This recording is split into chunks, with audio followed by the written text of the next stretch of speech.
तो फैमिली कैसे हैं आप सब? होप सब खैरियत से होंगे। फटाफट मेरे चैनल को सब्सक्राइब करते हैं और ये वीडियो आपको ज़रूर पसंद आएगी तो इसको लाइक भी ज़रूर कीजिएगा। अच्छा जी, लास्ट टाइम हमने बात की थी कि वो पेरेंट्स जिनके बच्चे अभी 8-10 महीने के हैं और आप उनकी परवरिश में उनको स्टबर्न नहीं करना चाह रहे, तो आप लोगों को क्या टिप्स आज़मानी चाहिए? आज हम लोग बात करेंगे कि वो पेरेंट्स जिनके बच्चे 3 साल के, ढाई 3 साल के हो गए हैं, बहुत ज़िद्दी हैं और बहुत परेशान हैं कि हम क्या करें? तो हम लोग को क्या टिप्स आज़मानी चाहिए, जिससे बच्चा दोबारा नॉर्मल रूटीन में आए, दोबारा नॉर्मल मोड में आए और हम उसको अच्छे से कैटर कर सकें। साथ-साथ ये मेरी गुल अहमद का मैंने पार्सल ऑर्डर किया था, ये भी मैंने कहा आपको दिखा दूँ, ज़रा 2-2 चीज़ें एक ही टाइम पर हो जाएँ, ये बात भी हो जाए और साथ ही आप लोग मेरी फिटेड शीट्स यानी बेडशीट भी फिटेड वाली जिनके चारों कोनों पे इलास्टिक होते हैं, वो बेडशीट भी देख लें। मैंने कभी नहीं सोचा था कि मुझे भी फिटेड शीट मँगवानी पड़ेगी, लेकिन फैमिली बच्चों की वजह से बच्चे क्योंकि बेडशीट रहने नहीं देते, टिकती नहीं है बेडशीट, तो उसके लिए फिर अब मेरे पास यही एक ऑप्शन था और ideas Gul Ahmed one of the best quality है इनकी बेडशीट की। लास्ट टाइम मैंने आपको विंसर की बेडशीट दिखाई थी, वो भी बहुत ज़बरदस्त है, उसकी भी फिटेड शीट्स अच्छी हैं, पर मैंने इस दफ़ा गुल अहमद की मँगवाई हैं।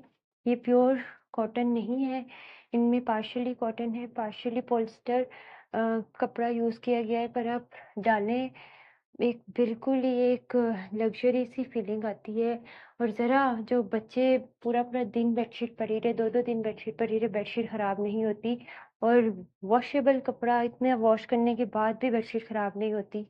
तो आप लोग ज़रूर यूज़ करें। मैंने ज़रा डार्क कलर्स मँगवाए हैं। मुझे होता है कि ज़रा एक पर्पल मैंने मँगवाया है, थोड़ा-सा वाइट ऑफ वाइट सा भी टच है उसमें। इस वज़ह से मँगवाए हैं क्योंकि मुझे होता है एक दिन ज़रा अगर डार्क बेडशीट 2-3 दिन डली रही है एक दफ़ा, तो नेक्स्ट टाइम जो है मेरी थोड़ी-सी लाइट टच आए, ऐसे आपको ज़रा कमरे का लुक चेंज लगता है।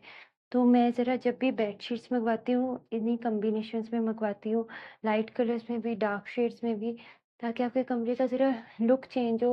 वरना एक ही सारी जिनकी डार्क कुछ लोग डालते रहते हैं, सारी जिनकी लाइट डालते रहते हैं। इवन मैं आप लोग देखेंगे कि मैं पहनने में भी कभी डार्क और लाइट और सारे टोन्स यूज़ करती हूँ। तो आप लोग भी ये वाले कॉम्बिनेशंस यूज़ किया करें, आप लोग देखेंगे कमरे की लुक ही बदल जाती है। अच्छा जी, बैक टू द टॉपिक। अक्सर माँ-बाप बहुत परेशान कि बच्चे ज़िद्दी हो गए हैं, क्या करें, क्या ना करें? इसके लिए थोड़ी-सी मैं आपको हेल्दी टिप्स बताऊँगी कि अब अगर बच्चा 3 साल का हो गया, साढ़े 3 साल का, ढाई से साढ़े 3, 4 साल का बच्चा है और आपकी बात नहीं मान रहा, तो आपको क्या करना चाहिए? सबसे पहले तो एक वही वाली बात कि आपने बच्चे के साथ एक बहुत ही नॉर्मल टोन में रहना है और जब आपका बच्चा अब ज़िद्दी हो चुका है, तो फिर अब आपने उससे लाउड टोन में आ जाना है। लाउड टोन में अब अगर आप आएँगे, तो आपका बच्चा महसूस भी करेगा कि हमारे पेरेंट्स को गुस्सा चढ़ रहा है, हमारे पेरेंट्स की हमने ये बात सुननी है। पहली चीज़ तो ये कि अगर आपका बच्चा बहुत ज़्यादा किसी बात पे ज़िद कर रहा है, शॉप पे लेके जा रहे हैं, आगे लेट जाता है, बात नहीं सुनता, अगर बच्चा ये चीज़ें कर रहा है, तो उसको करने दें। उसको एक माइंड में आपने ये बात डालनी है, बेशक थोड़ा लाउड होके डालनी है कि जब तुम चुप करोगे then I will listen to you. जब तुम खामोश होगे then I will listen to you. और थोड़ी-थोड़ी देर बाद उसकी थोड़ी चेकिंग करें। बोले, "अच्छा सीधे हो रहे हो? अच्छा खड़े हो रहे हो? अच्छा आराम से बोल रहे हो? अच्छा प्लीज़ करके बोल रहे हो?" खुद ही बोलें, बार-बार बोलें। आप देखेंगे बच्चा मोड में आने लग जाता है, नॉर्मल मोड में वापस आने लग जाता है। खड़ा होने लग जाता है। अगर लेट गया उसको बिठाएँ पहले, फिर बैठा हुआ है, बैठ के ज़िद करे तो उसको थोड़ा-सा खड़ा करें। उसको कहें अच्छा प्लीज़ बोलो, अच्छा थैंक यू बोलो। इस टाइप के वर्ड्स उसके साथ बोलें। जब बच्चे इन नॉर्मल रूटीन के ये वर्ड्स यूज़ करेंगे, आप देखना उनमें कैसे बिल्कुल ही 90 डिग्री का चेंज आता है कि बच्चा दोबारा मोड में आता है। फिर बच्चों की कुछ ज़िद्दें जो होती हैं जिनमें आपको ज़्यादा नुकसान नहीं हो रहा, आपको पता है कि अगर मैं इसको फ़िलहाल थोड़ा-सी कैंडी दे दूँगी या कोई जूस दे दूँगी, ज़्यादा नुकसान नहीं हो रहा, बच्चे का गला भी ठीक है, आपने उसको कैंडी दे दी, आइसक्रीम ले दी, यानी इतना आपको लग रहा है कि फ़र्दर बहुत ज़्यादा नुकसान नहीं हो रहा, तो आप उसकी वो ज़िद पूरी करते हैं। बच्चे को ज़िद्दी ना बनाएँ, एक टाइम से सारी अचानक रुक ना जाएँ कि अब हमने इसकी कोई भी ज़िद नहीं माननी। ये चीज़ें भी बच्चे को ज़िद्दी बनाती हैं, उसको स्टबर्न बनाती है कि अब माँ-बाप मेरी बिल्कुल कोई बात नहीं सुन रहे। तो आपने बच्चे को ज़्यादा ज़िद्दी नहीं होने देना। आपने जो इसकी ज़िद्दें इस टाइप की हैं कि जैसे 2 सूट पड़े हुए हैं, बच्चा बोल रहा है कि नहीं मैंने ये नहीं पहनना, ये वाला पहनना, और आप उसको वो पहना सकते हैं, कोई ऐसे थीम फंक्शन नहीं है, आप नॉर्मल उस टाइप की चीज़ें तो आप उसको पहना दें। पर अगले दिन जब अगर स्कूल के यूनिफ़ॉर्म में ये ज़िद करे तो तब थोड़ा-सा स्ट्रिक्ट हों। जब बच्चा देखेगा कि कभी ये मेरी मान भी लेते हैं और कभी स्ट्रिक्ट होते हैं, ऑटोमेटिकली वो आपकी बात सुनेगा। और बच्चे को हमेशा बहुत ईज़ी प्ले एरिया ना दें। ईज़ी प्ले का मतलब ये है कि उसकी मैंने अक्सर लोगों को देखा है कि हम तो निकल रहे थे, लेकिन हमारे बच्चे ने 2 घंटे लगा दिए, निकलता ही नहीं था, बात ही नहीं सुनता था। आप क्यों बच्चे को इतना ईज़ी गोइंग लेके जा रहे हैं? क्या आपने 2 घंटे बच्चे की आपने सुनी कि आप उसकी वजह से नहीं निकले?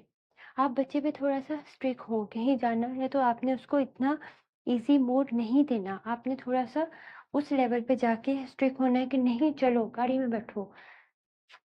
थोड़ा स्ट्रिक्ट, नॉर्मल टोन में से थोड़ी-सी लाउड टोन में जाएँगे तो वो आपकी बात सुनेगा, और वो तभी सुनेगा जब आप ऑल द टाइम उसके साथ बाकी रूटीन की चीज़ों में आप उसके साथ सॉफ्ट हैं, नॉर्मल हैं, मॉडरेट सी टोन में हैं। तो जब भी आप गुस्से में जाएँगे तो वह कहेगा कि मेरे माँ-बाप को गुस्सा आ रहा है। दूसरी चीज़ कि आप देखें कि एक बच्चा, अगर आपके 2 या 3 बच्चे हैं, एक बच्चा थोड़ा-सा शांत है, थोड़ा-सा चीज़ों को और तरीके से देखता है, तो आप थोड़ा-सा दूसरे के सामने जो ज़रा ज़्यादा ज़िद्दी है, शांत वाले बच्चे पे थोड़ा-सा गुस्सा कर लें। उसका थोड़ा नेचर ही शांत है, तो वो आपके गुस्से को इतना माइंड नहीं करेगा, लेकिन जो ज़िद्दी वाला बच्चा है, उसके सामने ये चीज़ पड़ेगी कि ये तो उस पर भी गुस्सा कर रहे हैं, तो ये मेरे पर भी गुस्सा कर सकते हैं। तो बच्चे ये चीज़ें देखने से भी बहुत सीखते हैं। तो आपने बच्चों को इस तरह से लेके चलना है। और अब आपका बच्चा जब इस स्टेज से गुज़र गया है कि आप उसकी ज़ीरो से ट्रेनिंग नहीं कर सकते, 3 साल का हो गया है, 4 साल का हो गया और वो ज़िद्दी है, तो अब आपने हर स्टेप पे उसकी ट्रेनिंग करनी है। हर स्टेप पे ट्रेनिंग कैसे करेंगे कि आपने हर स्टेप पे उसको सीधा करना है। वो कहीं स्टेप गलत उठा रहा है, कहीं कभी लाउड टोन में, कभी सॉफ्ट टोन में, मतलब आपने उससे हर स्टेप पे समझाना है। बहुत ज़्यादा भी पीछे नहीं पड़ जाना। इसी वज़ह से कह रही हूँ कि कभी प्यार से और कभी लाउड होके। तो आपने उसको समझाना है। दूसरी मेरी वही बात, बहुत इम्पोर्टेंट टिप, कि जिन चीज़ों से बहुत ज़्यादा आपको लगता है कि ये चीज़ें आप फ़िलहाल कर देंगे तो नुकसान नहीं होगा, आप वो वाली चीज़ें बच्चे की कर दिया करें, ताकि उसको पता भी चले कि ये लोग मेरी सही बात को मानते भी हैं। दूसरी बहुत इम्पोर्टेंट टिप ये है कि आप बच्चे को खुद ऑप्शंस देंगे, तो वो आपको ऑप्शंस देना सीखेगा। लेट्स सपोज़ वो आपको कह रहे हैं कि अभी दूध पीना है, आप उसको ऑप्शन दे रहे हैं कि नहीं अभी हम ब्रेड जैम ले लेते हैं।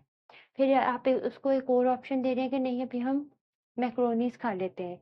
या आप उसको एक और ऑप्शन दे रहे हैं कि अभी हम ये रशियन सैलेड खा लेते हैं। तो आप उसके सामने ज़रा थो ये एक प्रैक्टिस है कि आपने उसके सामने 3-4 ऑप्शंस रखने हैं। फिर बताओ ये खाना है कि फिर बताओ वो खाना है। जब आप बच्चे को खुद से ऑप्शंस देंगे, फिर आप देखेंगे कि अगली चीज़ों में वो आपको खुद ऑप्शन देने लग जाएगा।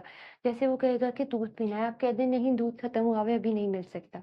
फिर वो आपको खुद दूसरा ऑप्शन देगा कि फिर आप मुझे ब्रेड जैम दे दें, फिर आप मुझे रशियन सैलेड दे दें, या आप मुझे कुछ और चीज़ दे दें। तो आपने ये पहले बच्चे को ऑप्शन देना सिखाने हैं, और ये चीज़ भी 1-2 दफ़ा से नहीं आएगी। आप उसको मल्टीपल टाइम्स ऑप्शन देंगे, तो फिर वो सोचेगा कि ये भी हो सकता है लाइफ़ में, कि अगर मेरे पास एक चीज़ नहीं है तो मुझे दूसरी चीज़ पिक करनी है।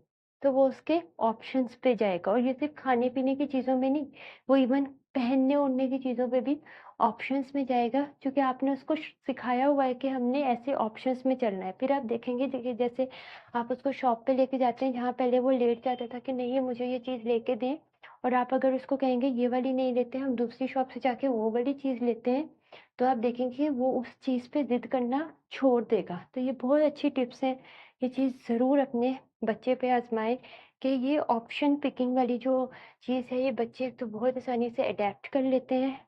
फ़ौरन ही, यानी फ़ौरन का मतलब 3-4 दफ़ा आप उनके साथ करेंगे, और इस चीज़ की आपको प्रैक्टिस करवानी है। अगर आप कहेंगे कि मेरे पास टाइम नहीं चीज़ों का, तो आपका बच्चा कभी नहीं सही होगा, और ये टाइम आपने खुद ही देना है किसी दादी, चाची, नाना-नानी, वो देखिए उनकी उम्र उनके साथ प्ले करने की है। वो बच्चे को अपना बच्चा समझ के कभी वो ट्रेन बेशक अपना बच्चा ही समझेंगे, पर वो प्यार वाले सेंस में अपना बच्चा समझेंगे। ट्रेनिंग माँ-बाप ने ही करनी है, क्योंकि माँ-बाप ने ही उसका फ्यूचर देखना है। तो ये सारी चीज़ें आपने उस पर प्रैक्टिस करनी है, ताकि आपको एक मॉडिफाइड वर्ज़न मिले अपने बच्चे का।